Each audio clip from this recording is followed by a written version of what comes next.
The Boko Haram terrorist group continued to cause more havoc to the population of the far north region as 3 civilians were recently killed in different attacks in the region. Meantime, preparations to back to school have heightened in the littoral region just like elsewhere in Cameroon. Good afternoon, ladies and gentlemen. It's midday on Equinox Television. Christine Babanda. Bon après-midi. Good day, Malaglory, Madame, Monsieur, bonjour et bienvenue dans votre 12 heures bilingue.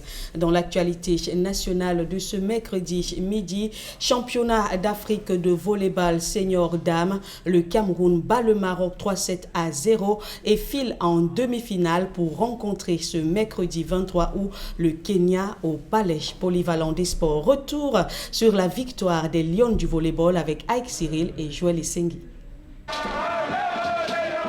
Cameroun-Kenya, finale avant la lettre, selon les observateurs, du championnat d'Afrique des nations de volleyball senior dames, Yaoundé 2023.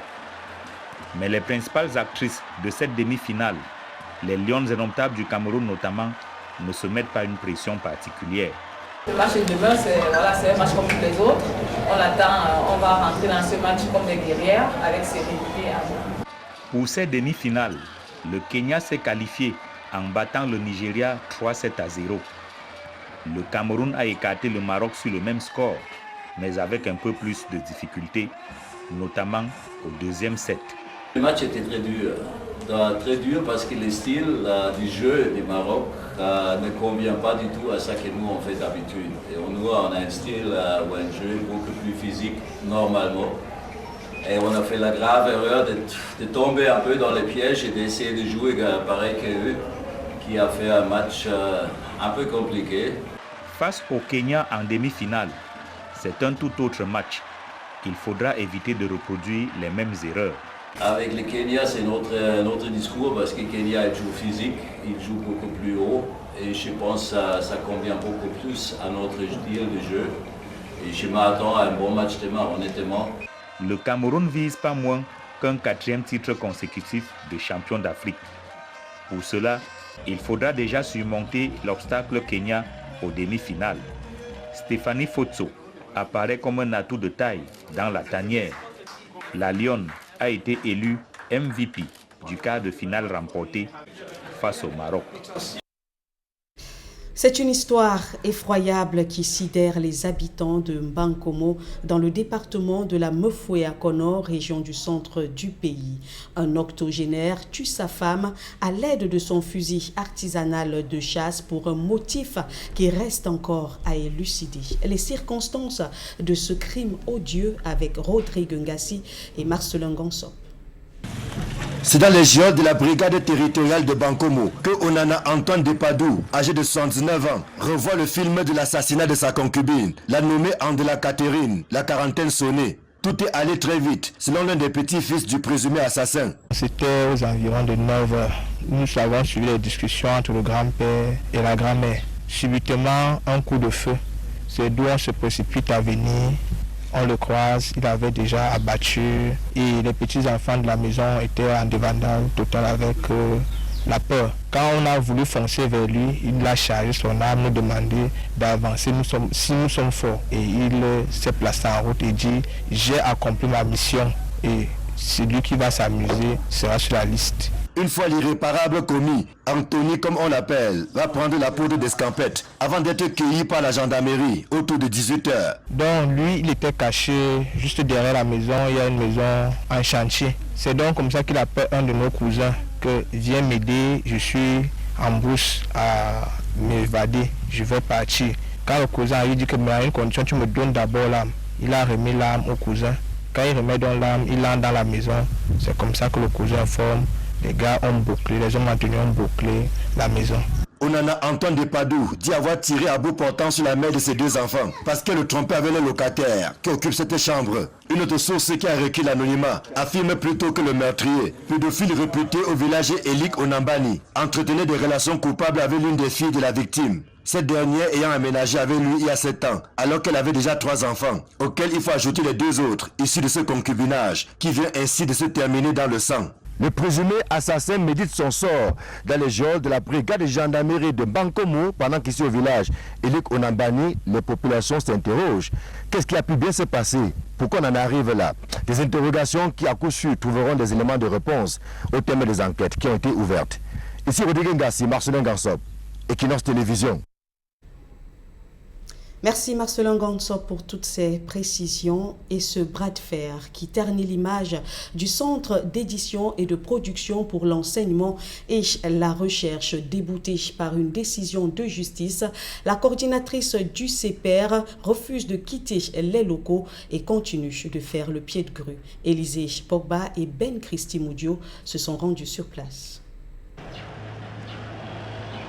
Devant le portail fermé du Centre d'édition et de production pour l'enseignement et la recherche CEPER, Jean-Marie Ebogo, épousé Tundi, fait le pied de grue. Dans l'enceinte de la structure, des cadenas ont été mis sur les portes, tandis que du matériel est entassé dans la cour. Depuis ce lundi 21 août 2023, l'accès à ces édifices est interdit. Je suis la coordinatrice générale de cette structure, dont j'ai rang de directeur général. Là-dedans, il y a 5 policiers du jamais vu. Ils interdisent tout le monde d'entrer, de faire quoi que ce soit. Ils parlent d'expulsion, or qu'ils ont scellé. Les policiers présents sur les lieux appliquent une décision du tribunal de première instance de Yaoundé, centre administratif. Les policiers sont là, eux, ils m'apprennent que c'est l'autre CEPER qui est le vrai CEPER. C'est-à-dire là, notre CEPER où l'État est actionnaire, la francophonie, tout ça, non. Cette décision d'expulsion intervient alors que le CEPER fait l'objet d'une bataille enragée depuis de nombreuses années. D'un côté, l'épouse de l'ancien ministre de l'Éducation nationale de regretter mémoire, Charles Tundi, qui a su être la coordinatrice de la structure. Et de l'autre, Christian Ebrard, PDG du CEPER, à l'issue d'un conseil d'administration tenu en 2019 pour le camp de l'ancien ministre, de nouveaux dirigeants n'ont jamais été validés. Le président de la République avait signé l'autorisation de la privatisation en 1997. Maintenant, ils disent que c'est à eux. Or, lorsque vous voyez, leur CEPER est depuis 3 ans. Cependant, en face, l'on assure également être légitime. Pour les avocats de Christian Ebrard, la décision de justice rendue par le tribunal de première instance de Yaoundé, centre administratif, fait loi. Une décision pour laquelle le camp de l'ancien ministre de l'Éducation nationale a interjeté appel.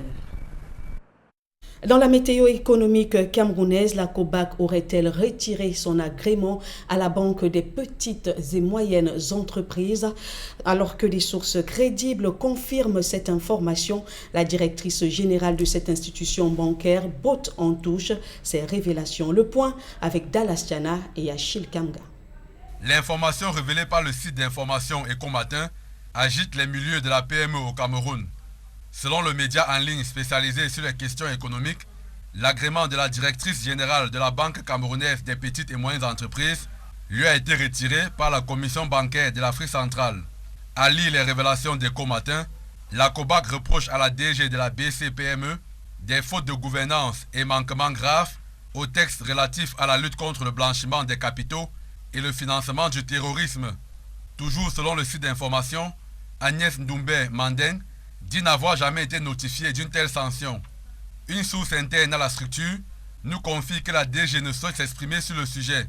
Toujours est-il que la Banque camerounaise des petites et moyennes entreprises, de l'analyse d'observateurs, a mal à sa gestion et peine à atteindre ses objectifs. La gestion de la BCPME ne s'est pas faite conformément aux exigences en la matière. C'est pour ça qu'un an après sa création déjà, la COBAC avait lancé une première alerte parce que l'octroi du crédit ne se faisait pas suivant les règles de l'âge. L'analyse financière, l'analyse empirique pour déterminer la fiabilité et la viabilité de l'activité que la banque veut financer, la solvabilité, n'est-ce pas, de l'agent économique. Du point de vue de l'expert, il y a lieu d'envisager un autre paradigme de mécanisme de financement et d'accord de crédit pour l'épanouissement des PME. L'État a vu, n'est-ce pas, que ça chancelait déjà au niveau de la BCPME et c'est comme ça que l'État a signé avec les banques, avec l'ensemble du secteur bancaire, un accord pour mettre en place une garantie de près de 200 milliards qui devait servir donc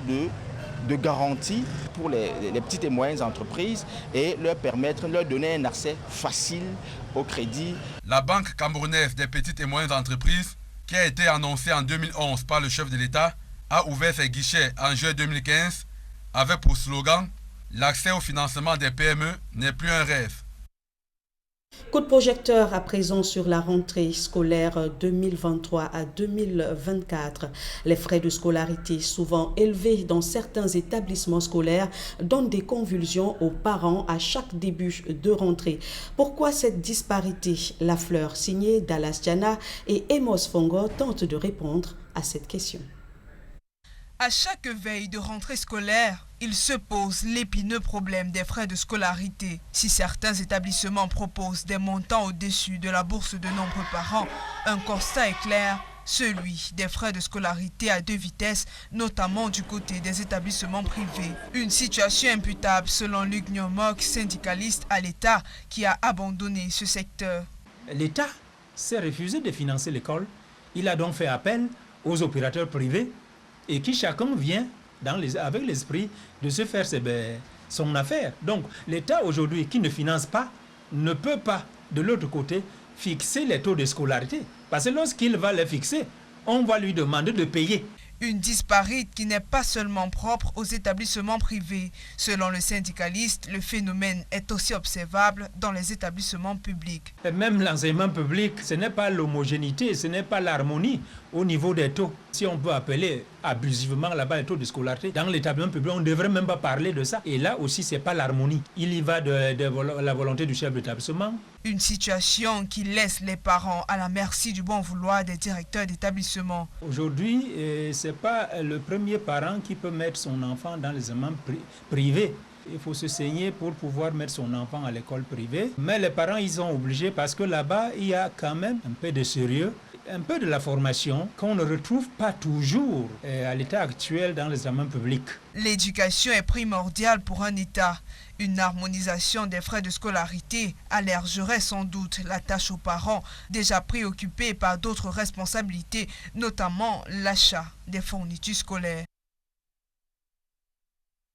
Et dans le reste de l'actualité, alors que les Zimbabwéens sont appelés aux urnes ce mercredi 23 août, le bras de fer se poursuit toujours entre la CEDEAO et le Niger. Côté Afrique du Sud, le 15e sommet des BRICS également suit son petit train. Les informations à l'étranger avec Emos Fongo et Nadine Yambou. Une transition de 3 ans est une plaisanterie. La CEDEAO ne l'acceptera jamais. Par ses propos du commissaire aux affaires politiques, l'organisation ouest-africaine rejette le plan de sortie de crise proposé par la junte nigérienne. Elle estime que la transition devrait durer 1 an tout au plus pour un retour rapide à la normale. La CEDEAO réitère que l'option militaire reste incontournable pour préserver l'image de l'institution, rétablir l'ordre constitutionnel et que le président Bazoum soit libéré et réinstallé au pouvoir. Pour des experts, cette réaction est le signe qu'une résolution du conflit par voie diplomatique semble encore lointaine. Côté Niger, les dirigeants entendent poursuivre les négociations pour la tenue d'un grand dialogue national et inclusif. Le Conseil de paix et de sécurité de l'Union africaine déclare prendre note de la décision de la CEDEAO de déployer une force au Niger et demande une évaluation des implications économiques, sociales et sécuritaires de ce déploiement.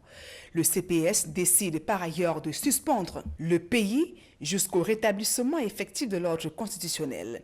La fermeture des frontières entre le Niger et le Nigeria, tout comme les sanctions imposées par la CEDEAO, pèsent lourd sur les communautés locales et paralysent l'activité économique entre les deux pays.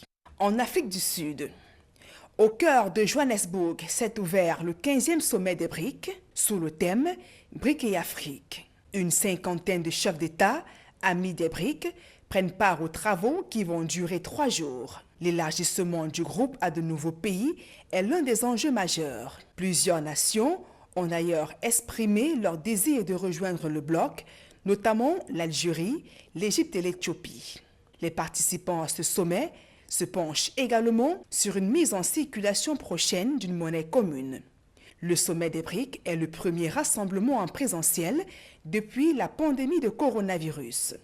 Composé du Brésil, de la Russie, de l'Inde, de la Chine et de l'Afrique du Sud, le groupe se considère comme un contrepoids à la domination économique occidentale. Il représente 23% du PIB mondial et 42% de la population de la planète.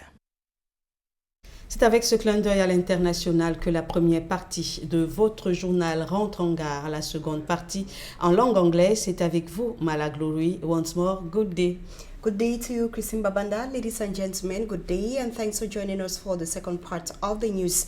We take you to the far north region of the country where Boko Haram terrorist group have increased their assault on villages in that region. 5 civilians were recently killed and enormous material damages recorded in separate attacks in 5 localities in that part of the country. Immaculate Fogwe reports.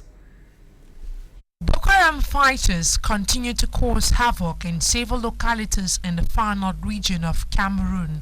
1 civilian got killed with 3 others wounded during an attack in Djibrili in the Maritenaga division.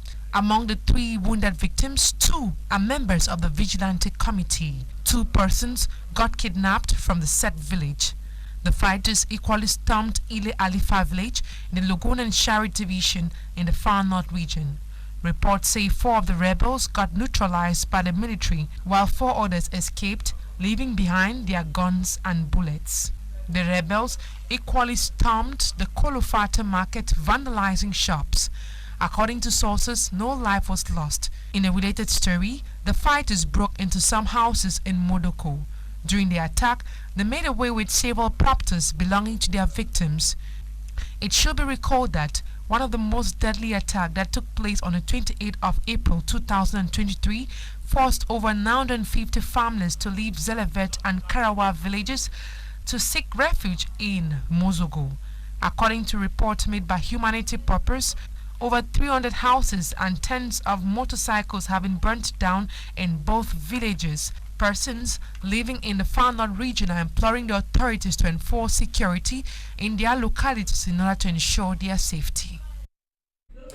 The main stretch of road linking most villages in the town of Bafia is in a poor state and a daunting task to road users, especially farmers transporting their farm produce to the main market. Our reporter Cedric Chakocho reports on the challenges faced by the population of Bafia. Here's the report.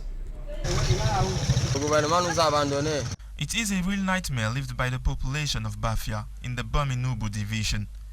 Since the arrival of the rainy season, they can't easily go about their activities. Scenes like this are experienced on a daily basis by the habitants who for some time now are crying for help. That is my colleague who just fell. How are we going to do? We are forced to go out. That's how the Malabo road is. We suffer a lot. On souffre énormément. Pardon, le gouvernement est pitié de nous.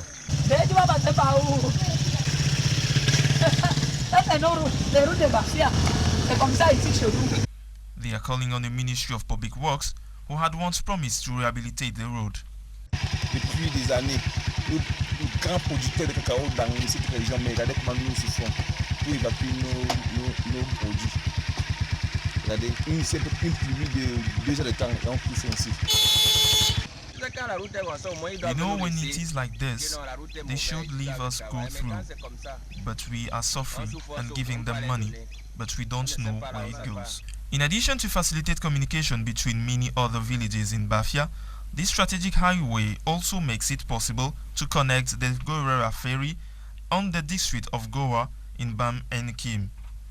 Its rehabilitation will therefore be of great help to the population of both sides of the Bam, which only require an improvement. Still in the Mbam and Inobo division, the building of the government bilingual high school Bafia is in a dilapidated state and a disturbing situation to most parents as the academic year is fast approaching. While educational establishments are busy preparing for back to school, the atmosphere at GBHS Bafia is still very timid. Innocent Aze tells us more.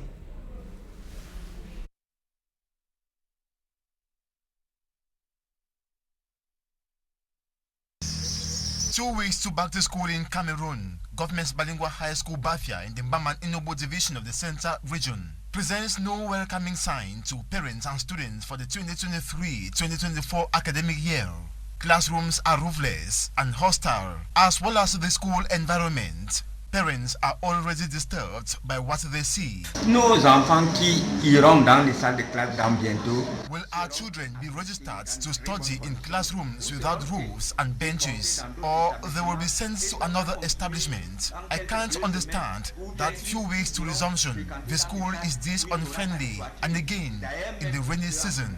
On ne connaît pas encore l'état des bancs, c'est bien que même le bois peut être déjà détérioré. Vous voyez donc que le mal est profond. The state of this school has been like this for over 5 months, with no engagements taken to renovate the structure, even at the peak of school resumption. C'est écœurant, parce que quand je... It is a recurrent situation. Il a fallu que certains élèves ne composent pas dans ce sous-centre pour qu'on ait un établissement d'emprunt. C'est vraiment pas beau à écouter. Parents are however shocked by what they observe, given that numerous personalities have passed through this government's bilingual high school Bafia. The local population are baffled as to where will come their rescuer. Among the state authorities, municipal councillors and benefactors, aucun effort n'a été fourni. No effort has been made, being it from the PTA, government and the municipal council. Pas aussi du gouvernement qui, dans la décentralisation, revient. It is something to deplore. Rien à quelques jours de la rentrée scolaire. Vraiment, c'est quelque chose de très déplorable. Everyone is observing as September 4 draws near to see in which conditions students will be received at this government's bilingual high school Bafia. And still on back to school preparations, our reporter Esia Luciliengo met with some parents here in the city of Douala who explain how they are preparing their children for the upcoming academic year. Here's the report. Sandrine Zele has been a seamstress for over 20 years. Being in this profession has helped her earn a living with her family. Sandrine, during this 3 months break, has worked so hard to generate income to assist her husband prepare for their children's school needs. So I have 3 children, but it's here that I'm getting my small 5 francs to manage with my family.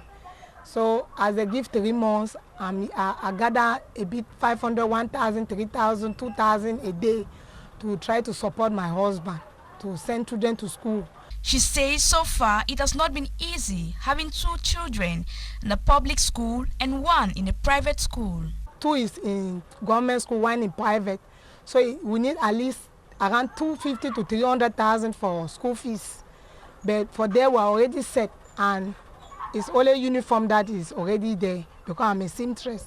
But for the textbook, I'm not yet ready. It's inside a week or before the school will get back. I'll try to buy it. Like Sandrine, Severine Menge is a businesswoman who sells roasted fish in Bedi Douala 5. Je fais mon commerce qui est de la brèche, je brèche le poisson. C'est pas facile, mais... This business has been an income generating one for her and her family. Le père est là, mais nous les mamans on doit toujours... She says as a mother, she ought to assist her husband get furnitures for their children. La pension, il va s'en occuper. Pour lui venir en aide, on achète les cahiers et les livres comme... During this holiday period, her children assist her to sell fish. I help my mom generally early in the morning. We go to the market, we buy certain things for me, and after we come back and arrange all the things so that it should be ready before going to sell. Less than 2 weeks to the start of the next academic year, some parents in the city of Douala are still strategizing ways to generate income so as to meet up with their children's school needs. And away from education, we now talk something else. The Bank of Small and Medium-Sized Enterprises in Cameroon is under pressure from the Banking Commission of Central African COBAC. Sources say the general manager has seen her approval withdrawn by the COBAC on accusation of mistakes, breaches on money laundering and financing of terrorism. For me, I'm Sonsanda. Those are more. The revelation made by Ecomatin economic news site has left no actor in the small and medium-sized enterprises sector in Cameroon indifferent. The approval of the general manager of the Cameroon Bank for Small and Medium-Sized Enterprises, better known in its French acronym as the BCPME, has been withdrawn by the Banking Commission of Central Africa, COBAG. According to Ecomatin, COBAG accuses the BCPME general manager of mistakes of governance and serious breaches of the text relating to the fight against money laundering and the financing of terrorism. In defense, the general manager Agnes Ndumbe Mandeng says she has never been informed of such sanctions or cautioned. Sources within the structure says the general manager does not wish to further comment on the burning issue. However, complementary sources say that the general manager, her deputy general manager and chairman of the board of directors have recently been subject to disciplinary proceedings before COBAG. Analysts say that the BCPME is sick in its management, which has made it difficult for the structure to attain its objectives since creation. La gestion de la BCPME ne s'est pas faite conformément aux exigences en la matière. C'est pour ça qu'un an après sa création déjà, la COBAG avait lancé une première alerte parce que l'octroi du crédit ne se faisait pas suivant les règles de l'âge. Economist Edmond Kiati says the foundation of the bank did not follow necessary norms. La solvabilité, n'est-ce pas, de l'agent économique. Justifying the warning that came from COBAG just less than 1 year after creation.